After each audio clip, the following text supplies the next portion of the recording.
সিহঁতৰ যিটো SMC আছে, SMCটো মোৰ কাৰণে সম্পূৰ্ণ এইটো হোৱা নাই। কাৰণ গভৰ্ণমেণ্ট যিটো গাইডলাইন আছে, মই শিক্ষক হিচাপে অলপ হ'লেও জানো, তাৰ যে যিজন প্ৰেচিডেণ্ট, যিজন ভাইচ প্ৰেচিডেণ্ট, মেম্বাৰ, সকলো ষ্টুডেণ্টৰ গাৰ্জেন হ'ব লাগে। আৰু ষ্টুডেণ্টৰ গাৰ্জেন হ'ব লাগে, তাৰোপৰি এজন লাগে হয় গাঁওবুঢ়া, নহ'লে মেম্বাৰ, নহ'লে অংগনবাড়ী ৱৰ্কাৰ, নাইবা কোনোবা। কিন্তু যি দুজন মানুহ হৈছে প্ৰেচিডেণ্টজন, তেওঁ কোনো ষ্টুডেণ্টৰ গাৰ্জেন নহয়। যিজন ষ্টুডেণ্টৰ গাৰ্জেন দেখাইছে ইশিতা ৰায়, তেখেতৰ গাৰ্জেন শিক্ষাসেতুত আছে মানৱ চন্দ্ৰ ৰায়। তেখেতে কেনেকৈ এইটো গাৰ্জেন দেখালে, আৰু অফিচে কি চাই সিহঁতক ফৰৱাৰ্ডিং দিল, এপ্ৰুভ দিল, এইটো মই গম নাপালোঁ। অফিচে শিক্ষাসেতু এপটো অফিচৰ লগত আছে, অফিচে তন্ন চাব লাগিছিল, তাৰপিছত এপ্ৰুভ দিব লাগিছিল, তাৰপিছত কৰিব লাগিছিল। আৰু সেই যিহেতু মোৰ হিচাপত বৈধ নহয়, অবৈধ কমিটিখনে, সেইকাৰণে সিহঁতে মোৰ মিছেছৰ ওপৰত মানে নোহোৱা ইলিগেল আনি আছে, যিবিলাক নোহোৱা জন্য বুজাই দিয়ে। এইখিনিয়ে মোৰ ক'ব লগা।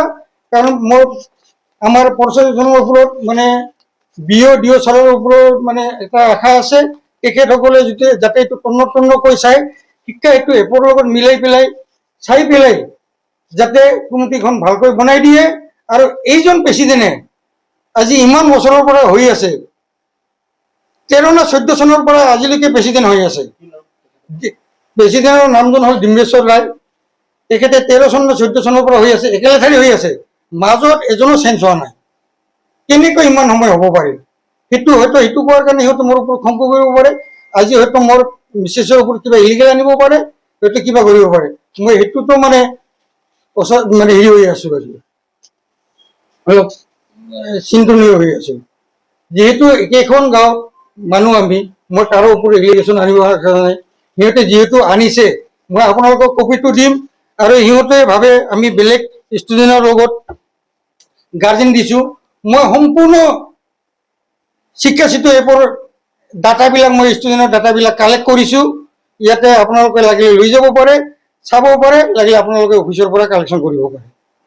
এতিয়া মই উচ্চপদস্থ বিষয়াক এটাই অনুৰোধ, যাতে এইবিলাক চাই সিহঁতে অতি সোনকালে কমিটিটো ভংগ কৰি দি, যিবিলাক গাৰ্জেন মানে প্ৰাপ্যৰ পৰা বঞ্চিত হৈ আছে, তেখেতসকলৰ প্ৰেচিডেণ্ট মেম্বাৰ বনাই তেখেতসকলক দি কমিটিটোকৈ স্কুলখন চলাই ভালকৈ যাতে চলাই নিয়ে, মই সেইটোৱে আশা কৰোঁ। আৰু ইয়াৰ ভিতৰতে বহুতো কথা পাৰিলে মোৰ ক'ব লগা আছে, সেইখিনিও মানে ক'ব মন যোৱা নাই যদি তথাপিও কথাৰ প্ৰসংগত মই আনিলোঁ।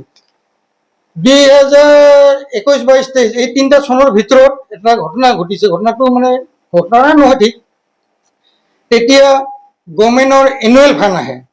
সেই সময়ত মোৰ প্ৰধান শিক্ষক আছিল মাননীয় খগেন চন্দ্ৰ ৰায়, তেখেত ৰিটায়াৰ্ড। তেখেতে আমাৰ স্কুলত ফাণ্ড আহিছিল 75,000 টকা। 75,000 টকাৰে এটা চাইকেল ষ্টেণ্ড বনাইছে। আৰু সেইখন LP স্কুলত সেই সময়ত আহিছিল 50,000 টকা। কিন্তু 50,000 টকা আমি কোনো কাম কৰা দেখা নাই, মানে ফিজিকেলি কোনো কাম দেখা নাই। সেইটো মানে মোৰ মিছেছে একবাৰ প্ৰটেষ্ট কৰিছে যে সেইখন স্কুলত এনেকুৱা বনাই আছে, আমাৰ স্কুলত কি বনাব। সেইটো কোৱাৰ পৰাই সিহঁতৰ মানে খংটো উঠি আছে, তেতিয়াৰ পৰাই। সেইকাৰণে সিহঁতে মোৰ মিছেছক তাৰ পৰা গুচাব খুজি আছে। কাৰণ মোৰ মিছেছে স্কুলত কি হয়, গভৰ্ণমেণ্টে কি ফাণ্ড দিয়ে নিদিয়ে, সকলোবোৰ গম পায়। এইটো সকলোবোৰ গম পোৱাৰ পিছত হেডমিষ্ট্ৰেছক সোধে, হেডমিষ্ট্ৰেছে ডাইৰেক্ট ক'বলৈ বেয়া পায়। হেডমিষ্ট্ৰেছে মানে পৰিকল্পিতভাৱে মানে প্ৰেচিডেন্সি বাকীবিলাকক লগাই দি মোৰ মিছেছৰ নামত বদনাম এটা আনি পেলাই মানে কমপ্লেইন কৰি যাতে খেদিব পাৰে, সেইটো। আৰু এই কেলেংকাৰী গণ্ডগোলৰ মেইন নায়কটো মই ভাবোঁ হেডমিষ্ট্ৰেছে। উইদাউট ডকুমেণ্ট কেনেকৈ গাৰ্জেন হ'ল, মোৰ এইটো প্ৰশ্ন থাকে। শিক্ষাসেতু এপত গোটেইখিনি গাৰ্জেনৰ নাম আপলোড থাকে। এইটো প্ৰশাসনেও জানে, আমাৰ এডুকেশ্যন ডিপাৰ্টমেণ্টেও জানে। কিন্তু এডুকেশ্যন ডিপাৰ্টমেণ্টে কেনেকৈ কি ভুলৰ কাৰণে সিহঁতক ফৰৱাৰ্ডিং দিল, এপ্ৰুভেল দিল, আজি 2013 নে 14 চনৰ পৰা প্ৰেচিডেণ্ট কৰি আছে, এইটো কিন্তু মই ভাবি পেলাই খুবেই আচৰিত হৈছোঁ। আৰু যিমান সচেতন বা শিক্ষক আছে, যিবিলাকে বুজে জানে, সিহঁতে কথাটো অলপ চিন্তা কৰিব পাৰিব আৰু কথাটো সিহঁতে অলপ বুজিব পাৰিব বা বস্তুটো কি হৈ আছে অনুধাৱন কৰিব পাৰিব। এইটো মোৰ ক'ব লগা। আৰু ক'ব লগা আছে, বেছি নভৰাওঁ, বেছি ভৰালে কথাটো বেছি বাঢ়ি যায়। ঘৰৰ বস্তু ঘৰতে থকাটো মই বিচাৰিছোঁ, কাৰণ ঘৰৰ কাজিয়াটো ঘৰতে থকাটো ভাল।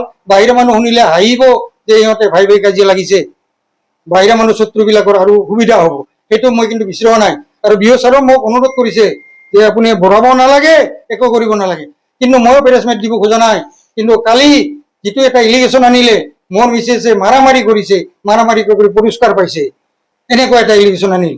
যিজন টিচাৰৰ নামত, যিজন টিচাৰৰ লগত মাৰামাৰি কৰিছে, সেইজন টিচাৰে আজিলৈকে কিয় কমপ্লেইন নিদিলে? তেওঁ, মোৰ এইটো প্ৰশ্ন। আৰু কোনজন টিচাৰৰ লগত মাৰামাৰি কৰিছে সেই টিচাৰজন নাম সহকাৰে আহিব লাগে মিডিয়াত, আৰু কমপ্লেইনটো কেতিয়া হৈছে সেই হিচাপত দিব লাগে। মোৰ এইখিনি ক'ব, ধন্যবাদ।